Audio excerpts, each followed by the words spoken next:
Fruit సీతాఫలంలా ఉంటుంది, కానీ సీతాఫలకే కాదు ఇది.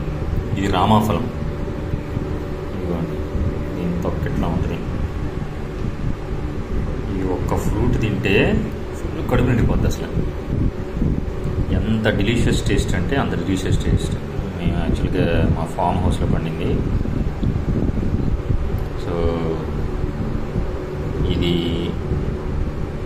బాగా ఈ కలర్లోకి వచ్చాక బాగా రెడ్ కలర్లోకి వస్తుంది. అప్పుడు వచ్చాక కోసేసామనుకోండి, ఒక 1 or 2 daysలో పండిపోద్ది.